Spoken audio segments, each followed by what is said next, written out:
네, 안녕하십니까. 저는 BSG의 조영준이라고 합니다.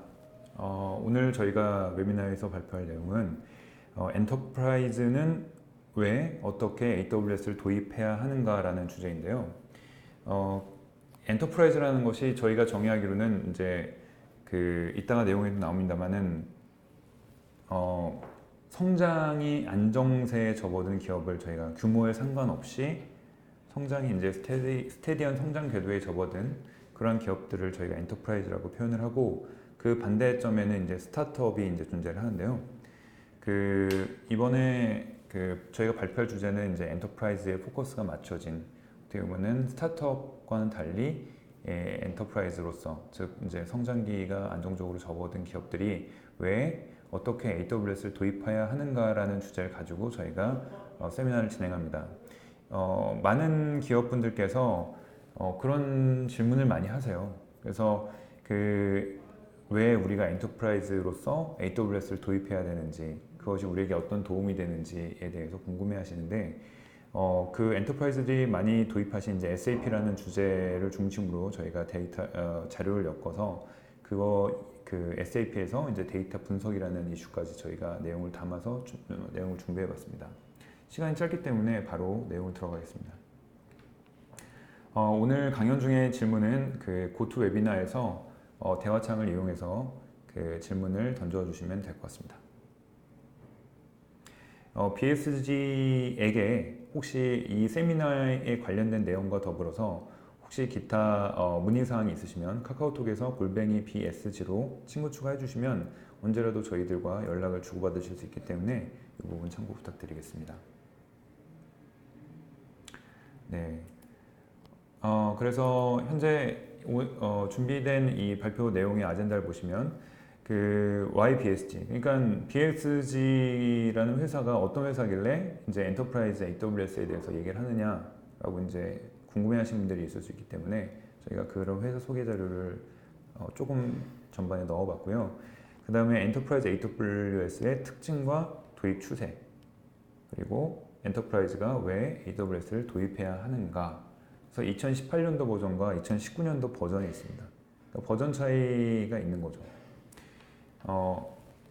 이따가 자세하게 좀 말씀을 드리겠습니다. 그 다음에 SAP on AWS라는 주제, 그리고 IoT, 빅데이터 어널리틱스 on AWS, 그리고 HPC라는 부분, HPC라는 분야를 AWS에서 구현하는 부분에 대해서, 그리고 엔터프라이즈에게 도움이 될 만한 AWS 서비스, 이렇게 저희가 이제 내용을 구성을 해봤습니다. 네, BSG는 도대체 어떤 자격으로 너희가 무엇이길래 어떤 자격으로 엔터프라이즈 AWS에 대해서 이야기하느냐라고 저에게 물으신다면, BSG는 저희가 20년 동안 IT 업계에서 이제 비즈니스를 해왔는데, 저희가 창업 당시부터 지금까지 약 20년 동안 SAP라는 분야에 저희가 이제 파트너로서 SAP를 구축을 하고 SAP 시스템 운영하고 하는 업무를 저희가 해왔습니다. 그래서 국내에서 현재 유일하게 이제 골드 파트너보다 더 윗등급인 플래티넘 파트너 등급을 저희가 확보를 하고 있고, AWS 비즈니스에서는 저희가 어드밴스드 등급의 컨설팅 파트너이고, 이제 보시면 아시다시피 SAP 컴피턴시를 이제 보유하고 있는 기업입니다. 2015년도 2월 달에 저희가 AWS 올인 케이스를 처음으로 국내에서 진행을 하게 됐는데, 그게 어떤 당시 이제 대기업의 계열사 중에 하나였었습니다. 그분들께서 자사의 IT 자산을 전부 다 AWS에 올리고 싶다라고 말씀을 하셔서 저희가 업무를 수행을 하면서 이제 AWS와 연을 맺게 됐고, 엔터프라이즈급의 AWS 올인 케이스로서는 이제 저희가 선구적으로 했던 케이스고, 그 안에 이제 SAP 워크로드가 들어있었던 케이스입니다. 이 사례로 저희가 이제 AWS와 연을 맺게 되면서 실제로 2017년도 9월 달에는 SAP 컴피턴시를 국내에서 최초로 확보를 했고요. AWS 코리아의 AWS 글로벌에 공지도 했었죠. BSG가 SAP 컴피턴시 딴 걸 축하한다. 이 SAP 컴피턴시가 글로벌하게도 글로벌 전체 합쳐서 20여 개 정도밖에 되지 않는 컴피턴시이기 때문에 희소성이 있다 보니까 글로벌하게도 이제 축하 메시지를 전달해준 그런 이제 사례가 되겠습니다. 그리고 2019년도 4월달에 그 SAP 저희가 이제 BSG가 약 100여 개 기업에 대해서 운영 서비스를 제공을 하고 있는데, 즉 SAP 100여 개 정도의 기업의 SAP 시스템을 운영을 하고 있는데 그 기업의 약 20% 정도가 AWS로 인프라 이관을 하시게 되었습니다. 그래서 올해 초까지 저희가 운영하는 고객의 그 정도 비율이 AWS와 이제 인연을 맺고 계신 거고요. 일부는 이제 SAP 워크로드를 그대로 올리시는 기업도 계시고 SAP 이외의 자산을 올리신 기업도 계십니다. BSG라는 회사가 SAP와 AWS를 둘 다 할 수 있는 회사이기 때문에 만약에 이제 SAP 워크로드를 AWS로 올리는 것에 대해서 관심이 있으신 경우에 BSG 같은 경우에는 원스톱으로 저희가 하나의 기업이 다 해결해 드릴 수 있는 그런 입장에 있고, 만약에 그렇지 않고 SAP 따로 AWS 따로 이제 외주 기업에게 발주를 나눠서 하신다 그러면 향후 문제가 생겼을 때 그 어떤 그 이슈에 대한 책임 소지 부분이 분명히 발생할 수가 있게 되겠죠. 그런 리스크를 피하실 수가 있다는 점을 좀 기억해 주시면 감사하겠습니다.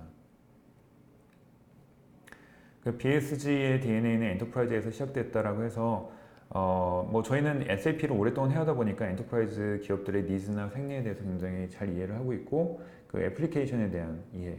그래서 그 스타트업이나 개인들의 경우에는 여기 쭉쭉쭉 개인들의 경우에는 죄송합니다. 이거 계속.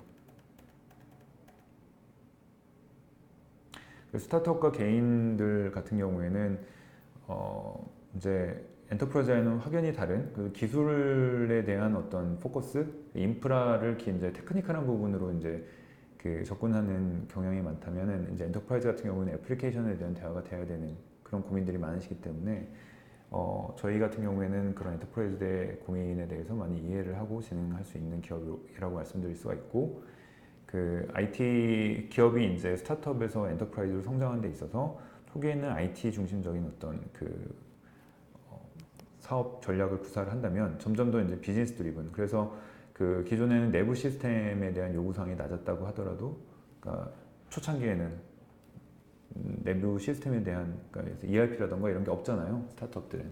그래서 작은 내부 관리 시스템을 가지고 있지만 점점 더 회사가 커 나가면서 이제 내부 관리 시스템에 굉장히 그 포커스가 가해지는 그런 경향을 볼 수가 있는데, 이 전체적인 그 여정에서 BSG는 이제 테크니컬한 부분뿐만 아니라 비즈니스적인 그 대화가 고객과 가능한 구조이다. 그래서 전체 과정을 함께 할 수 있는 파트너다라는 메시지를 전달하는 장포입니다. 그리고 저희가 이제 그 서비스를 제공하고 있는 저희와 관계를 맺고 계신 고객사분들 아실만한 곳 몇 군데를 저희가 추려봤고요. 그래서 엔터프라이즈 AWS의 특징과 도입 추세라고 해서 저희가 장표를 구성해봤는데, 그러면 엔터프라이즈 AWS 그러면 스타트업 그 대척점에 있는 그 스타트업과는 어떤 특징의 차이가 있느냐라고 이제 저희가 살펴본다면, 스타트업은 아시다시피 아까도 말했지만 빠르고 가파른 사업 성장, 하지만 엔터프라이즈는 상대적으로 안정적인 사업 성장 구조를 가지고 있고, 그 다음에 스타트업은 대부분 B2C 기업이 많죠. 그래서 인프라에 대한 수요 변화의 폭이 큽니다. 그래서 갑자기 급성장을 한다거나 이런 경우가 아니면 갑자기 트래픽이 폭증한다거나 이런 경우들이 많기 때문에 그 수요 변화의 폭이 크지만, 엔터프라이즈 같은 경우에는 상대적으로 이제 B2B 기업이 많이 존재하고 IT 인프라에 대한 수요 변화가 적은 편입니다. 테크놀로지 프론티어 스타트업 같은 경우에는 이제 그렇게 정의를 할 수가 있고요. 개발 중심의 IT 스텝이라면 우리 엔터프라이즈는 운영 중심의 IT 스텝들로 구성되어 있다라고 말씀드릴 수가 있습니다. 그리고 이제 그 스타트업 같은 경우는 자체로 개발해서 이 대고객 서비스라는 게 키워드인데, 고객과의 접점에 있는 플랫폼은 굉장히 첨단을 달려야 된다라는 숙명을 가지고 있지만, 그 내부 인프라, 아까 말씀드린 ERP 뭐 이런 거는 작은 조그마한 회계 시스템 하나 쓰면 돼, 이렇게 생각하시는 분들이 많죠. 하지만 고객 내부적인 인프라는 약해도 대외 서비스는 굉장히 강해야 된다는 니즈가 있으시다면, 그 엔터프라이즈 같은 경우에는 대내 시스템도 굉장히 비즈니스에서 큰 비중을 차지하는 것이 현실로 되어 있습니다. 그 중에 가장 큰 이제 워크로드 중에 하나가 이제 SAP 시스템이 되겠고요. 그래서 그 파트너 입장에서 이러한 고객들의 특징을 기준으로 했을 때 BSG와 같은 AWS 파트너 입장에서 이 시장을 어떻게 바라봐야 되느냐라고 했을 때 그 스타트업 기업들 중심의 시장은 볼륨 비즈니스라고 표현을 할 수가 있습니다. 즉 뭐냐면 많이 쓰는 고객을 확보하는 거죠. 예를 들면 뭐 게임 회사가 대표적인데 그런 회사를 저희가 고객으로 확보해서 그 사용량에 대한 볼륨을 통해서 저희가 이제 사업 비즈니스를 영위하는 구조라면 그 엔터프라이즈를 엔터프라이즈에게 이제 서비스를 제공하는 파트너 입장에서는 그 조금 더 컨설팅 비즈니스적인 그 관점에서 사업을 접근해야 된다는 사실을 저희가 많이 느끼게 되었습니다. 그러니까 클라우드 컨설팅인 거죠. 단순히 사용량을 저희가 이제 많이 쓰는 고객을 확보해서 많은 사용량에 대한 마진을 확보해서 뭐 이런 관점으로 가는 것이 아니라 그 클라우드 비즈니스를 클라우드 환경으로 어떻게 마이그레이션 할 것인가에 대해서 저희가 보다 그 컨설팅적인 입장에서 접근해야만 한다라는 걸 저희가 이제 알게 되었습니다. 그래서 BSG의 현재 그 매출 성장세를 AWS 사업의 매출 성장세를 보시면 그 최근 1년 동안 굉장히 급격한 성장을 보이고 있고요. 그만큼 저희 고객들이 많이 AWS 고객들이 많이 늘고 있다, 엔터프라이즈 기업들이 많이 도입하고 있다는 이제 증명이 될 수가 있는 데이터가 되어 있고요. 그다음에 엔터프라이즈에게 필요한 MSP 파트너의 역량과 자세라고 해서 그 기존의 파트너들이 어떤 식으로 사업을 해왔는지 저희가 이제 공부를 해봤더니 그 리프트 앤 시프트라는 것은 현재 그 온프레미스 상에 구성되어 있는 IT 인프라를 그대로 클라우드 상에다 옮겨놓는 거죠.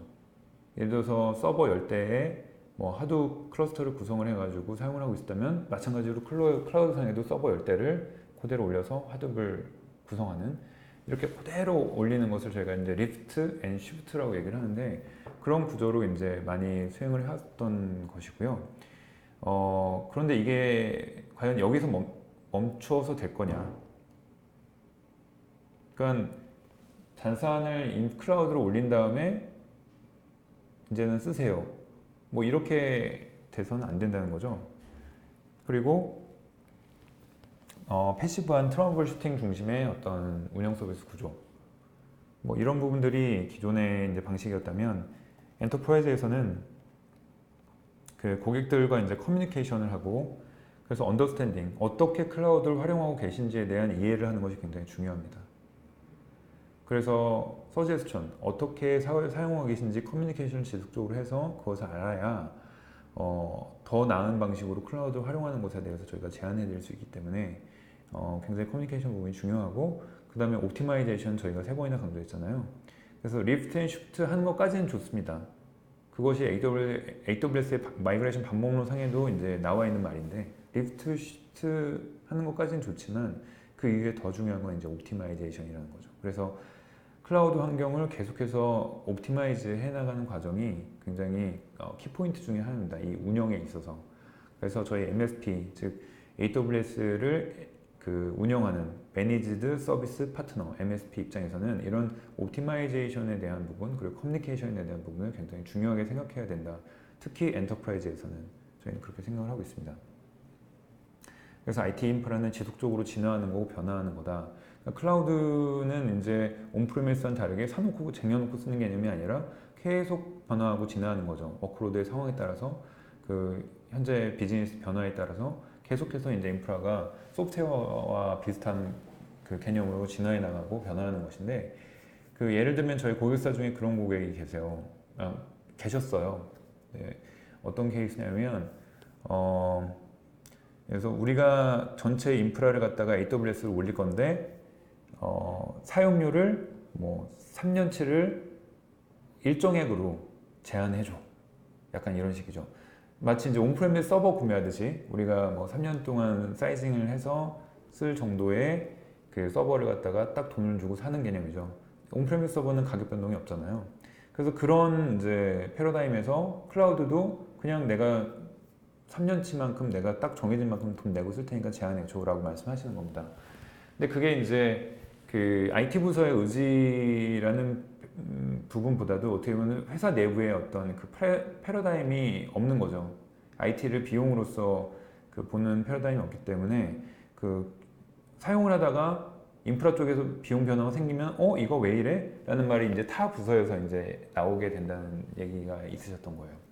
그래서 이 클라우드를 바라보는 관점이 엔터프라이즈는 전체적인 이 IT 부서뿐만이 아니라 그 변화에 대한 어떤 그 수용하는 부분에 대해서 그 패러다임 전환이 있어야 된다라는 메시지가 되어 있고요. 심지어는 이런 경우도 계셨어요. 그러니까 그 인프라를 처음에 저희가 클라우드 환경 구성을 해서 이제 운영하는 과정에서 운영상의 어떤 그 이슈를 해결하거나 아니면 더 활용성을 강화하기 위해서 그 클라우드 그 아키텍처에 대해서 변화를 이제 가하고자 할 때 그럴 때 이런 말씀하신 거죠. 예를 들어서 특정 서버에 대해서 10% 정도의 성능 업이 되면 이 정도 베네핏이 나올 것 같습니다라고 했을 때 고객의 피드백이 그 10% 부분에 대해서는 너희가 사이징을 잘못한 거니까 그 10% 부분에 대해서는 너희가 비용을 내.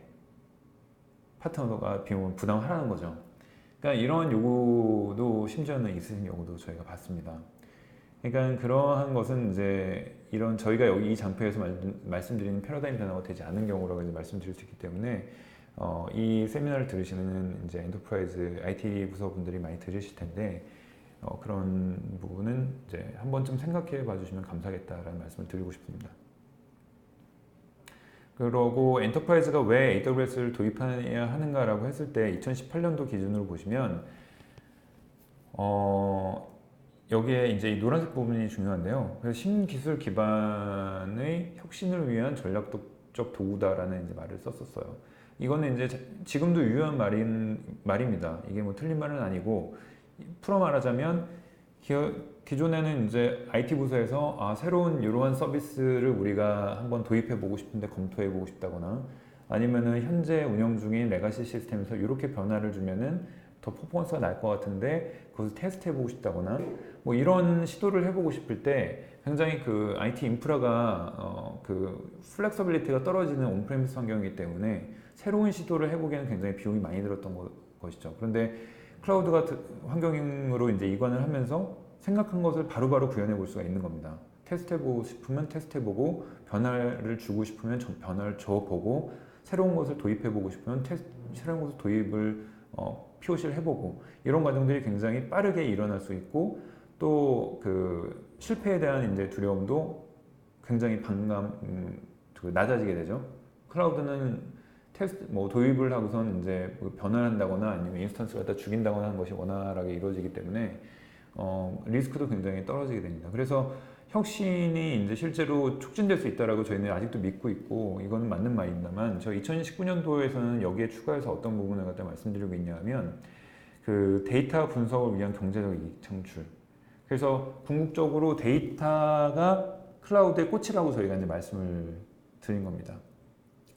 그러니까 ERP도 중요하고 뭐 기타 기반 시스템도 중요하지만 실제로 기업들이 지금 2019년도에 저희가 어떤 의뢰를 많이 받냐면 쌓여있는 데이터에 대해서 분석을 하고 싶고 그것을 클라우드에서 돌리고 싶다라는 말씀들을 많이 하세요. 그러니까 기존의 이 데이터에 대한 이슈가 나오기 전까지는 그 클라우드가 아니고 온프레미스여서도 되지만 클라우드가 더 나으니까 가겠다라는 관점이었다면 이 데이터에 들어오면은 클라우드가 아니면 안 된다라는 표현이 성립하는 이제 상황에 이르게 된 거죠. 그래서 결국엔 데이터로 가는 길에 기업이 결국에는 데이터를 활용해서 뭔가 비즈니스의 그 퍼포먼스를 향상시키고자 하는 니즈를 갖게 되기 때문에 그 데이터에 대한 그 모네타이제이션, 경제적 이익 창출이라는 분야에서 이제 클라우드를 활용을 하는 것을 그렇기 때문에 이제 엔터프라이즈는 클라우드로 가셔야 됩니다라고 이제 말씀을 드리고 있는 겁니다. 그래서 데이터를 잘 다루시는 기업들이 퍼포먼스 측면, 그러니까 비즈니스 퍼포먼스가 훨씬 나았다라는 이제 해외 조사 결과가 있고요. 실제로 데이터를 잘 다루는 기업들은 그 단순히 기간 시스템 데이터뿐만이 아니라 이런 그 비정형 데이터들, 그래서 뭐 오디오, 비디오, 그다음에 위치 정보라던가 아니면은 그 SNS 정보들 이런 것들 그 정부에서 나오는 공유되는 어떤 그 데이터들, 공개된 데이터들 이런 것들을 다 활용을 해서 비즈니스에 이제 그 적용하고 계신 거죠. 그래서 이 데이터를 잘 다루는 기업들이라 하면 무엇을 말하는가 하면 이런 기존에 쌓여 있는, 그러니까 그 내부에 내재되어 있는 데이터뿐만 아니라 외부에 있는 데이터까지도 다 비즈니스 활용하면서 이제 사업에 도움을 받고 있다. 그리고 아까 제가 데이터를 강조를 했는데 실제로 설문을 해보니 선진 그 클라우드 시장에서는 그 빅데이터나 어널리틱스 분야가 클라우드 도입의 효과를 가장 많이 보고 있는 부분의 하나로 이제 설문 결과가 나타나고 있다는 부분을 말씀드립니다. 그리고 이 장표는 조금 사이드 스토리긴 하지만 그 좀 재미있어가지고 제가 덧붙였는데 이거는 그 2016년도까지만 해도 그 50% 이상의 기업들이 나 클라우드 보안이 불안해가지고 못 가겠다 클라우드로 라고 말씀하셨었는데 2017년도에는 오히려 거꾸로 50% 이상의 기업들이 나는 클라우드가 보안적으로 더 안전하기 때문에 나는 클라우드로 갈 거야 라고 말하고 계시다는 얘기입니다. 그러니까 그 패러다임 시프트가 이제 일어난 거죠. 이제 집안의 금고보다는 은행이 낫다라는 것을 이제 시장이 수용하기 시작한 겁니다. 그래서 그 저희 BSG가 보유한 3대 그 핵심 역량 중에서 SAP 오는 AWS에 대해서 간단히 이제 짚고 갈 텐데요. 그 데이터로 가는 길에서 SAP를 이야기하는 이유라고 되어 있습니다. 그러면 데이터 어널리틱스 온 AWS로 가는 여정에서 가장 중요한 데이터 소스 중에 하나가 ERP이기 때문에 저희가 이제 그 SAP 온 AWS를 이제 간과하고 넘어갈 수가 없는 것이고요. 그 현재 엔터프라이즈에서 가장 AWS 마이그레이션이 검토가 많이 되고 있는 게 SAP 워크로드입니다. 그리고 SAP 어널리틱스도 역시 AWS에서 돌리고 있는 경우가 이제 보편화되어 가고 있죠. 그래서 왜 SAP 온 AWS냐라고 했을 때 그 이제 글로벌 확장이라던가 뭐 빠른 그 설치 그리고 시행착오를 줄일 수 있고 최적화된 자원 배치 이런 내용들을 저희가 이제 얘기를 했었는데 그 지금 제일 중요한 부분은 저희가 이렇게 생각하고 있습니다. 타 AWS 서비스와 결합하여 시너지를 확보하는 부분을 저희가 강조를 드리고 싶은데, 그러니까 클라우드로 전체적으로 이제 가는 추세를 저희가 이제 뭐라 그러죠? 그 추세를 거부할 수 없다. 네. 그 클라우드로 이제 가는 그 추세를 이제 거부할 수 없다라고 저희가 가정을 했을 때, 그 전체 IT 인프라에서 SAP를 제외한 나머지는 다 클라우드로 올라가고 SAP만 딸랑 온프레미스에 남아있는 상황에 대해서 저희가 많이 비효율적이라고 생각을 하는 거죠. 그러니까 어차피 데이터 부분에는 클라우드에서 돌아갈 확률이 높은데 SAP 부분만 온프레미스에서 돌 경우에 저희가 이제 비효율적이라고 생각하는 것은 이제 속도적인 부분, 비용적인 부분, 이 부분이 가장 이제 비효율적이기 때문에 그래서 SAP 부분까지도 클라우드에 올려놓고 가십시오라고 이제 저희가 이제 강하게 말씀을 드리는 것입니다. 그래서 그 기업이 그러니까 SAP와 그 다른 AWS와 이제 인테그레이션 되는 어떤 그 이그젬플을 이제 말씀드리면 기업이 운영하는 SNS 사이트의 활동 로그를 AWS 상의 데이터 레이크에 저장을 하고 그 SAP CRM 시스템에 올라온 서비스의 티켓과 통합해서 분석한다. 뭐 이런 것들이 이제 그 SAP와 넌 SAP 워크로드의 이제 인테그레이션 사례가 되겠죠. 그래서 이런 사례들의 이제 대표적으로를 이제 모식화시켜서 데이터 레이크를 이제 모식화시킨 것인데요. 그 기존에 이제 SAP 이제 비즈니스 웨어하우스 BW죠. 그 ERP에서 올라오는 데이터, CRM에서 올라오는 데이터 이런 것들을 갖다가 이런 과정으로 분석을 했다면 이제는 데이터 레이크라는 것을 클라우드에 구성을 해서 이쪽에 이제 비정형화된 데이터까지도 올려놓고 ERP 데이터까지 다 통합을 해서 분석을 하는 과정으로 이제 구성을 할 수가 있는 것입니다. 그래서 그 방금 전에 그렸던 그림을 조금 더 아키텍처적으로 표현을 하면 다양한 데이터 소스를 AWS의 S3에다가 집어넣고 AWS의 글루를 통해서 S3에 데이터를 변형해서 저장한 다음에 글루의 크롤러를 이용해서 그 데이터 카탈로그를 만들고 아마존의 아테나를 활용해서 분석을 하는 뭐 이런 과정을 갖다가 거치는 것을 저희가 이제 통합에서 하나 데이터베이스로 연결되는 거죠. 그래서 그 연결 앞에 보셨던 내용을 조금 더 이제 아키텍처 틱하게 저희가 그려본 것이고, 그 SAP용 AWS를 이제 진행했던 그 이 프로젝트를 진행했던 SAP 시스템 컨설턴트 저희가 이제 내부에 많이 있잖아요. 제가 실제로 그분들한테 이 자료를 작성하기 위해서 이메일을 보냈어요. 뭐가 좋아지냐? 라고 했더니 그분들이 회신한 내용을 그대로 여기다 옮겼습니다. 그래서 설치 작업을 하면서 큰 문제가 생겼을 때 서버 이미지 백업 시점으로 롤백이 쉽습니다. 그러니까 이제는 파워포인트 중간 저장하듯이 하드웨어도 중간 저장이 되는 거죠. 그래서 굉장히 그 리스크가 줄어들고, 그 다음에 그 인스턴스 타입을 바로바로 바꿀 수가 있죠. 그래서 CPU나 램을 늘리거나 줄일 수 있고, 디스크 증설도 바로 가능하고, 그 다음에 운영 시스템 이미지 백업으로 테스트 시스템 만들기도 좋다. 그 다음에 클라우드 와치 서비스로 모니터링 알람을 받아서 시스템 상황을 판단하기 용이하다. 고객 입장에서는 당연히 서버 준비 기간 소요되지 않고 사용만큼 지불하니까 좋고, 그 다음에 스펙을 여러 방면으로 테스트할 수 있는 거죠. 그래서 온프레미스에서는 불가능한 부분이지만 내가 이 정도 스펙으로 하는 것이 적정한지 여부를 테스트해봐야 아는 거잖아요. 그런 테스트를 다방면으로 해볼 수 있다는 거. 그 다음에 사이징에 대한 고민이 굉장히 줄어들죠. 항상 옵티마이즈 하게끔 서버를 운영할 수 있기 때문에 미리 예를 들어서 우리는 1테라밖에 데이터가 없는데 굳이 5테라를 산다거나 뭐 이런 일은 없는 거죠. 그리고 DR 환경을 굉장히 빠르게 구성할 수 있고, 그 다음에 클라우드 포메이션이라는 걸 활용해서 인프라를 코드를 활용해서 효율적으로 관리할 수 있다. 그래서 한 번 아키텍처를 구성하면 동일하거나 유사한 아키텍처를 반복적으로 디플로이하는 것이 너무나 손쉽게 가능하다. 이런 얘기를 하고 있습니다. 네, 그래서 이 아키텍처를 카피 앤 페이스트 할 수 있다는 얘기죠. 네, 클라우드에 있기 때문에.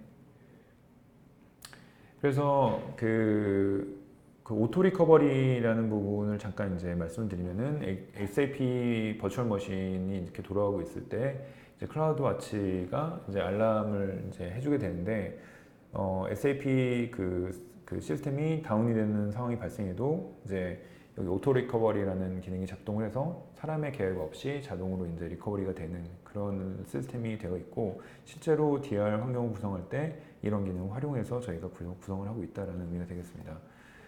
그리고 AWS에 탑재 가능한 SAP 솔루션이 단순히 ERP뿐만이 아니라 SAP에서 나오는 다양한 서비스 제품군, 그러니까 프로덕트 분야에 대해서 다 AWS에 올릴 수 있는 그런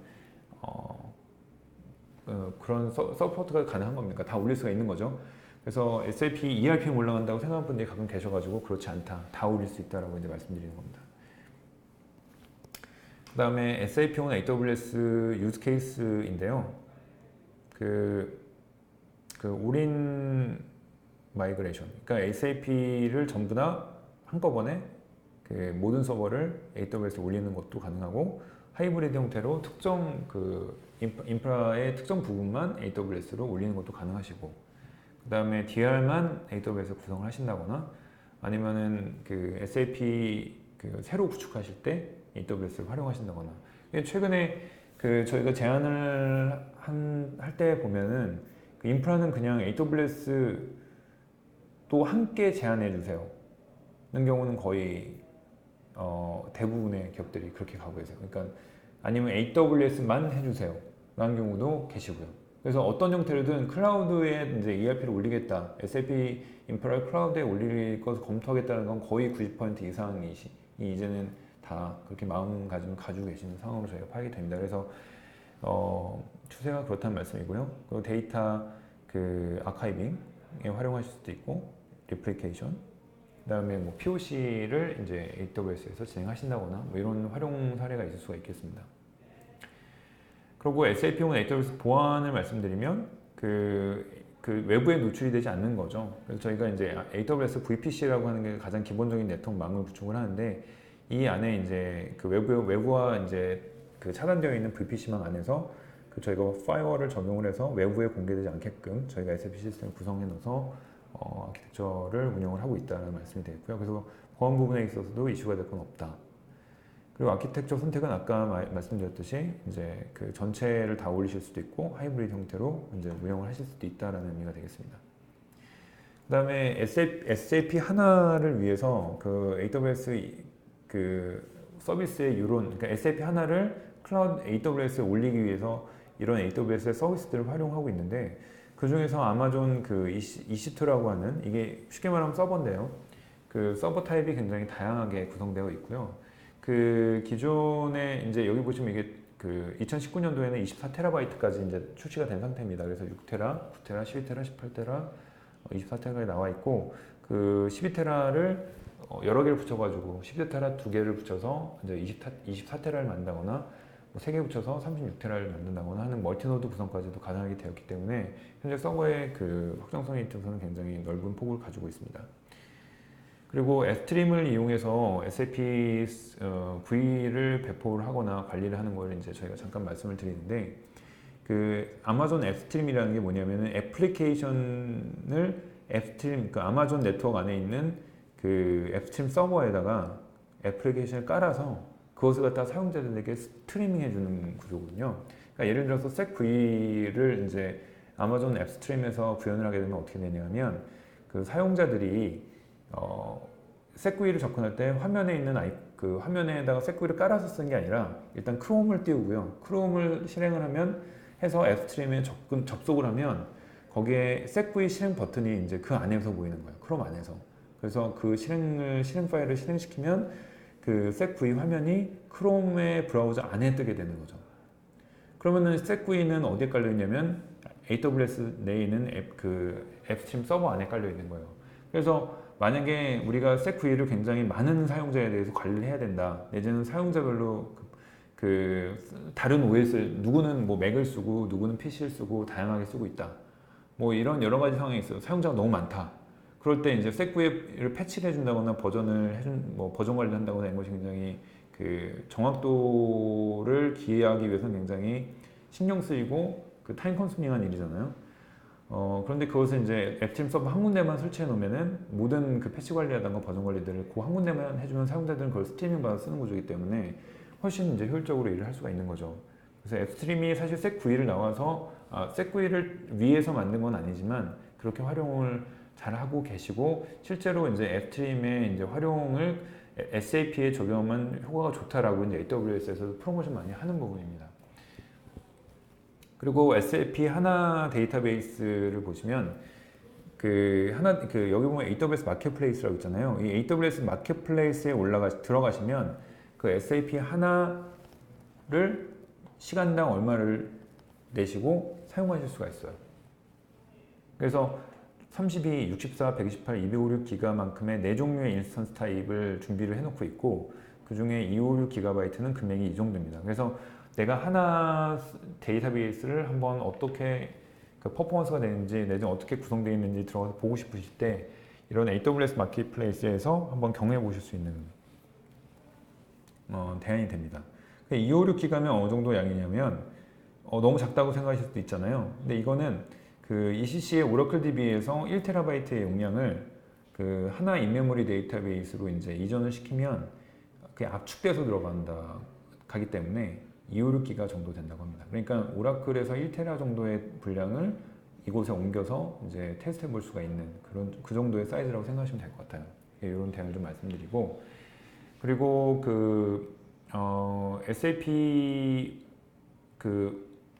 온 AWS에서 이제 핵이라는 단어가 이제 등장을 하게 되는데 이건 일종의 라이센스 체계라고 생각하시면 될 것 같아요. 이제 SAP에서 이건 이제 AWS가 아니라 SAP에서 이제 그 고객들에게 SAP를 딜리버리하는 라이센스 방식 중에 핵이라는 것이 있습니다. 그래서 이 핵 라이센스를 구매하시면 그래서 BSG가 저희가 이제 핵 리셀러 중에 하나이기 때문에 저희가 이제 핵을 저희와 계약을 하시면 그 SAP 라이센스와 함께 그 인프라도 같이 딸려오는 거예요.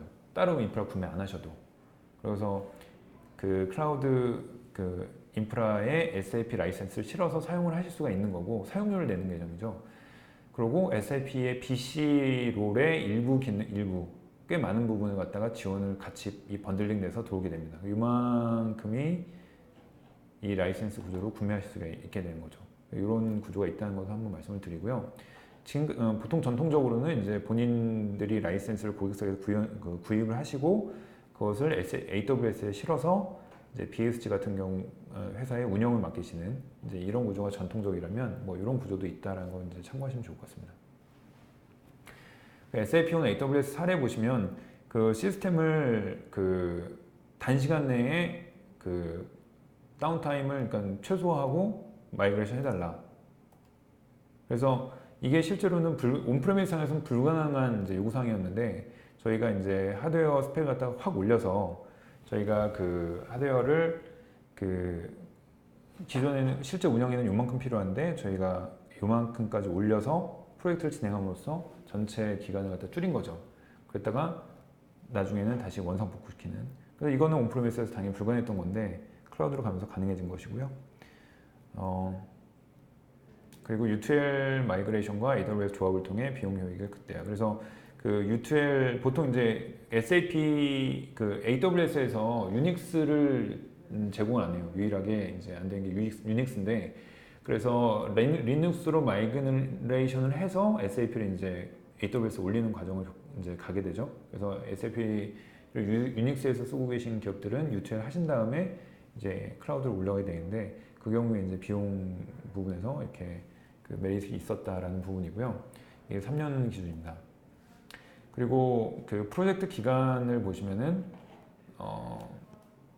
2주 만에 그래서 기존에 이렇게 그 시퀀셜하게 프로젝트가 진행했던 것을 병렬적으로 처리할 수 있는 그게 가능해짐으로 인해서 전체 프로젝트 기간이 줄어들었고 그 다음에 인터페이스 그래서 기존의 SAP가 레가시 시스템 온프레미스 있는 애들이랑 그때 30여 개의 시스템에서 수백 개의 인터페이스가 존재를 했었는데 이게 SAP를 클라우드로 올렸는데 이 인터페이스가 잘 정상적으로 작동할까라고 문의를 하셨어요. 근데 실제로 저희가 수행을 했는데 이게 정상적으로 다 잘 작동을 하더라라는 것입니다. 그래서 인터페이스 부분도 문제가 없고요. 실제 견적 비교 부분에서도 보시면은 다운되어 있는데 이 인스턴스 타임을 보시면은 512기가를 이때는 했다면 여기 그 클라우드였을 때는 256기가 이렇게 이제 사이즈가 줄었다는 거 보실 수가 있습니다. 이것은 이제 옵티마이즈 하는 이제 개념에서 굳이 많은 서버를 살 필요가 없다. 라는 거죠. 클라우드에서는 옵티마이즈해서 간다. 현재 있는 데이터에 최적화된 사이즈로 간다라는 관점으로 접근하기 때문에 이것이 가능해지는 것입니다. 당연히 이제 임대료, 전기료, 상면 이용료 이런 것들은 비용이 세이브가 될 수가 있겠죠. 네. 그리고 이제 IoT 빅데이터에 대한 얘기를 잠시 하고 가자면 저희가 이런 프로젝트를 최근에 해서 굉장히 랜드마크적으로 주목을 받았던 그런 프로젝트 사례를 저희가 이제 모식화 시켜가지고 저희가 설명을 드리고 있는데 IoT 데이터를 받아서 그것을 갖다 분석해내는 과정이에요.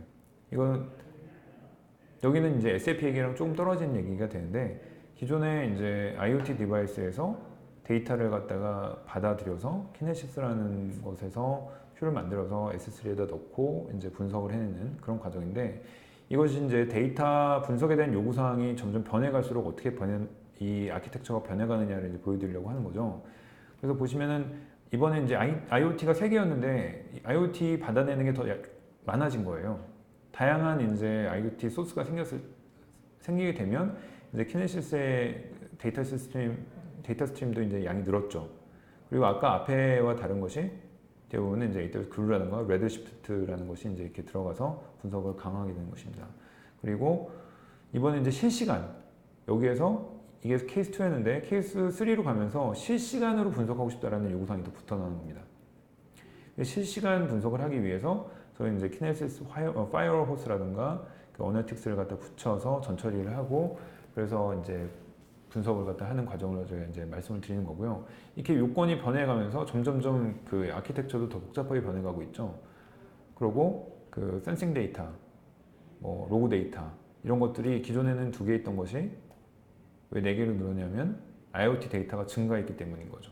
그래서 데이터가 폭증하면서 이제 그 AWS의 하둡 서비스인 이제 EMR을 넣어서 분석을 해나가는 그런 이제 과정을 또 보여드리고 있는 겁니다. 그리고 여기에 이것을 시각화하기 위해서 또 다른 이제 서비스를 갖다 더 붙일 수가 있는 거죠.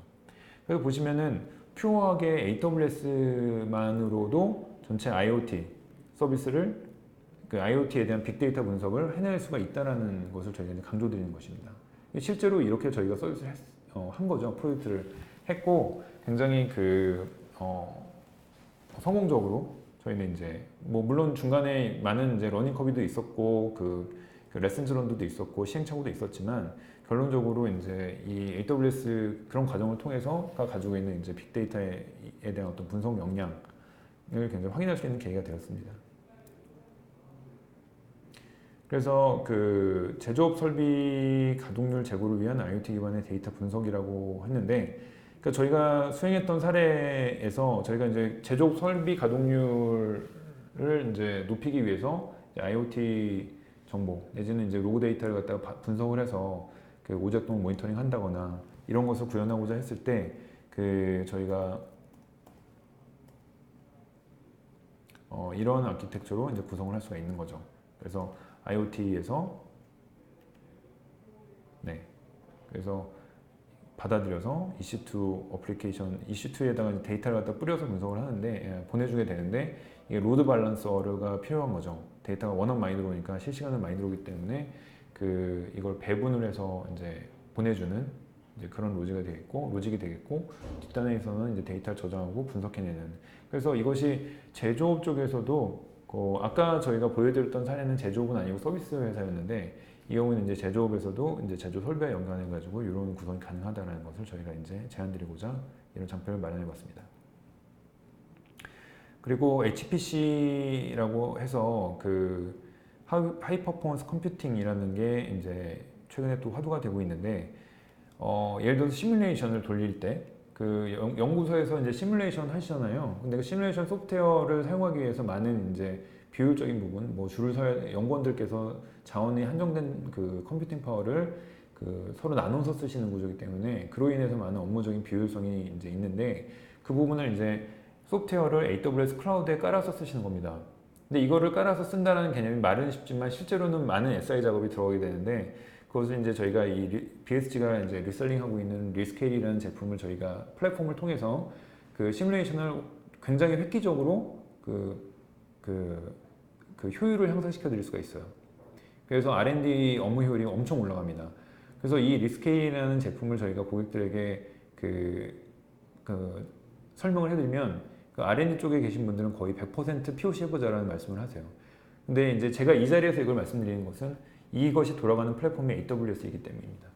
그래서 이론적으로 무한대의 컴퓨팅 파워를 제공하고 있는 이런 AWS 클라우드가 그 밑바탕에 있어서 이런 그 퍼포먼스가 굉장히 높은 퍼포먼스를 요구를 하는 어떤 컴퓨팅 부분도 이런 중간의 플랫폼을 통해서 굉장히 쉽게 사용해서 쓸 수가 있다는 부분을 저희가 이제 강조드리고자 이 장표를 넣어봤습니다. 네, 그리고 이제 AWS 서비스 중에서 그 아마존 S3 기반의 파일 관리 시스템, 그래서 회사마다 다 그 파일 서버 같은 것을 운영하시는데 그 파일 서버에서 누가 어떤 부분을 다운로드 받았고 누가 데이터를 많이 쓰고 있고 뭐 보안에 대한 부분도 컨트롤 하셔야 되고요. 그것들을 이제 아마존 S3를 기반으로 저희가 구현을 해낼 수 있는 이런 아키텍처를 활용하면 구현해낼 수 있다는 것이고요. 그래서 이제 이런 파일의 부분에 대한 이제 통계 데이터도 저희가 볼 수가 있고 뭐 권한 관리라든가 이런 것이 가능하게 되는 거죠. 그리고 그래서 엔터프라이즈급에서는 이런 S3를 활용한 파일 관리 시스템도 한번 생각해 볼 만하고요. 워크스페이스라는 건 뭐냐면은 그 일종의 PC예요. PC를 가상화된 PC를 제공해 드린 건데 기존에 저희가 그 온프레미스의 VDI라고 하는 서비스와 거의 유사한 서비스라고 보시면 되는데 이런 장단점을 비교해서 워크스페이스가 훨씬 더 이제 좋다라고 말씀드린 거고, 이건 뭐냐면 개인 PC를 그러니까 개인들한테 PC를 다 주시잖아요. 근데 예를 들면 이런 거죠. 그러니까 이런 장점들이 있는데 그래서 제약회사에서 한 분이 오셔가지고 이런 말씀하셨어요. 영업사원들이 그 주간 리포트 쓸 때 한 번 PC 열어본다. 근데 그 PC 값이 얼마인 줄 아냐? 이렇게 말씀하시는 거죠. 그러니까 그런 경우에 영업사원들한테 이 버추얼 PC를 드리는 거예요. 굉장히 라이트한 그 인터넷만 연결이 되는 그런 PC를 드리고 아마존 워크스페이스를 제공해드리면 개인 PC와는 똑같은 환경이 제공되는데도 굉장히 라이트하게 갈 수가 있고 그 보안이나 이런 부분에 있어서 중간 관리가 되기 때문에 훨씬 더 유리하다. 그런데 그리고 적용 사례는 이런 사례들을 보실 수가 있는 겁니다. 그래서 워크스페이스라는 건 이제 PC를 이제 그 대체하는 서비스라고 할 수가 있고요. 그다음에 앱스트림은 아까 이제 말씀드렸듯이 그 어플리케이션을 이제 스트리밍하고 싶을 때, 그래서 이 해외 예를 들어서 그런 경우가 있었어요. 그 저희 고객사 중에 그 독일에 있는 지사에서 그룹웨어 접속하는데 너무 내려가서 못 써먹겠다 그런다. 불만이 많다. 그런 것을 저희는 이제 S트림에 그룹웨어를 갖다 올려서 스트리밍 받는 형태로 가면 전체가 아마존 네트워크상에서 움직이기 때문에 속도가 보장이 된다. 이렇게 해결하실 수 있다라고 이제 제안을 했던 그런 경우입니다. 네, 시간이 좀 오버가 돼서 죄송한데요. 여기까지가 이제 저희가 준비한 내용이 되겠고요. 엔터프라이즈로서 AWS를 이제 고민하고 계시다면 한 번쯤 BSG에게 연락을 주시면 아마 저희가 도움을 드릴 수 있을 거라고 저희는 확신을 하고 있고, 문의가 있으시다면 아까 말씀드렸듯이 저희 카카오톡을 통해서 하셔도 되고, 아니면 bsginfo 골뱅이 bsgglobal.com 이라는 이메일로 저희한테 문의를 주셔도 됩니다. 네, 그래서 혹시 추가 문의가 있으시면 언제라도 연락 주시고요. 네, 질문을 그럼 받도록 하겠습니다. 감사합니다.